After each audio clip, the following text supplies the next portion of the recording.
I've had songs that sounded amazing, but I just couldn't get a decent beat out of it, or a beat that I liked for the life of me. That's not what happened when I tried to sample Cry For Me by Jodeci. I actually got an amazing beat out of that because I turned that amazing song into a amazing Bryson type beat, which I think would be perfect for an intro for like another mixtape or something like that. But y'all be the judge of that. Enjoy.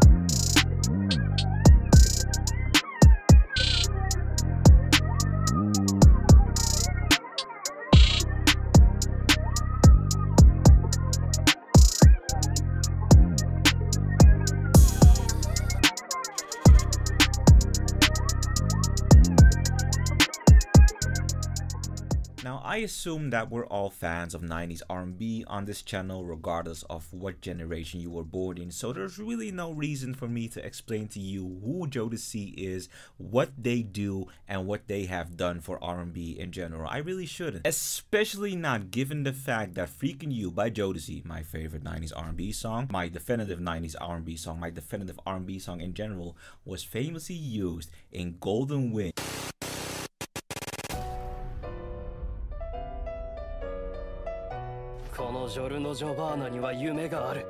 With that being said, I'm gonna play y'all a small part of the song that I sampled. Also, I assume that nobody is surprised when I say that I use the Maschine Mark III to sample this baby. And I want to say that even though that I'm a big fan of using the Maschine Mark III, you can easily recreate what I'm doing by just using FL's Slicex and then using a MIDI keyboard, or you can even use FL's FPC, which is a you know, homage to the MPC with 16 pads and all that, and map them to your MIDI keyboard. I just, you know, like the Maschine because of its authenticity, and I've always dreamed of having a real sampler. So, you know, no limitations there.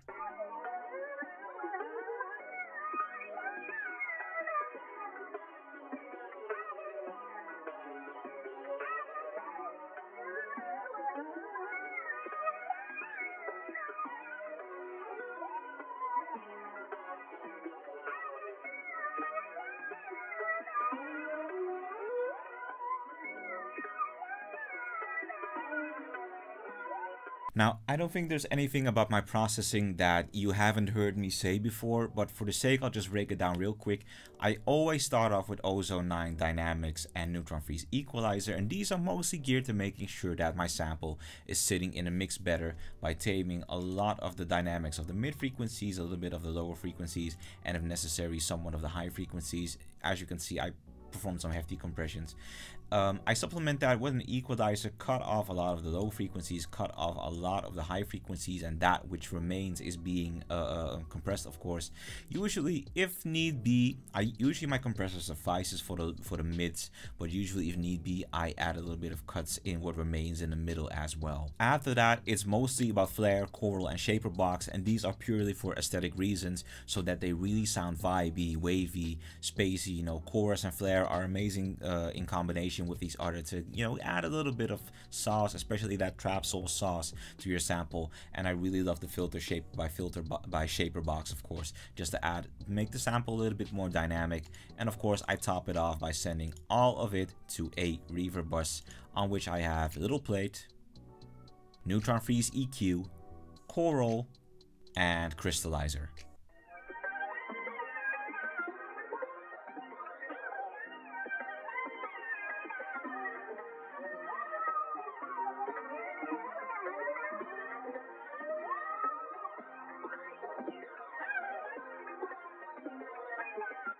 I've said it before in the black type video, but what can make these beats hard to make is that you don't really hear anything in terms of melody and harmony, that is until you start adding the layers yourself, because these trapsoul beats in particular are like a blank canvas, a blank cloudy canvas. All you hear is these vague noises, and I think it really takes a particular kind of talent and musical insight in order to be able to sing to that. So every time I listen to trapsoul, because I did say I cross-reference it a lot, I am just amazed at how this guy manages to find these melodies and how his producers are able to lay out that canvas for him. I think it's such, it really baffles me. I can never lay my finger on it. Nonetheless, if I had to add some layers of myself, I started off with bass, of course, and I added some piano, and I think I also added the pad from a Solina. I actually didn't. I started with piano and I laid it with a pad from the Lo-Fi Midnight, which I'm gonna break down right now. Now, there's a lot I can say about finding the right chords, but honestly, it really boils down to experimenting, and it's made easier if you have some idea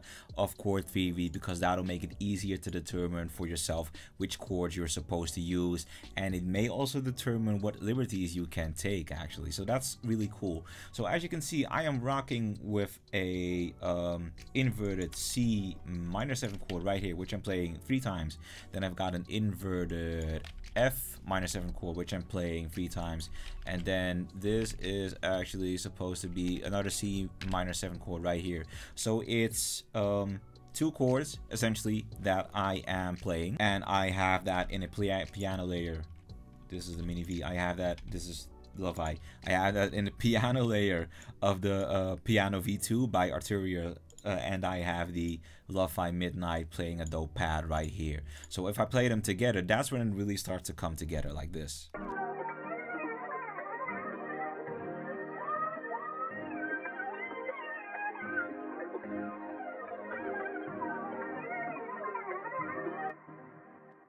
But in my humble opinion, it's the bass that really glues everything together. So that's why we're going back into the Mini V. Now, this is a bass that I'm probably going to be using a lot for any trapsoul beats I make henceforth, because I really like the preset. Of course, I really like the glide function of the Mini V, and before I was using the Mini V, I was using Monarch by Native Instruments, which is just a Mini Moog emulation, much like this one. But I don't know, they do sound sonically different engines, of course, so I'm more partial to this one. So that allowed me to place a dope bass line, and something that's really characteristic for trapsoul beats is the slide. So I went kind of all out with them, kind of like this.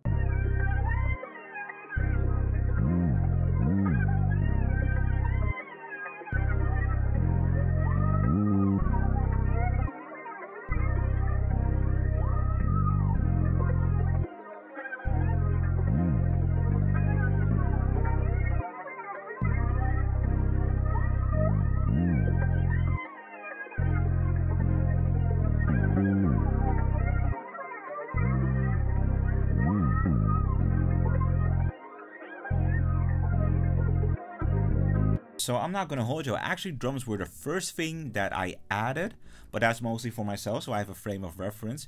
But you know, the most important layers I already discussed. That's the bass, that's the piano, and that's the pad, of course. But the drums play a different fundamental role. In this drum beat, I really wanted to make sure that that snare really came through. I wanted to give it the room to breathe, you know. I wanted to give this drum beat some snap, some real smack. So I took out this particular snare, which I got from Cash Money AP Shows the Screen Kit by the Lunch 77, of course, a Reddit GOAT. That's why he's the GOAT! The GOAT! And once you put that all together, you get something that sounds like this.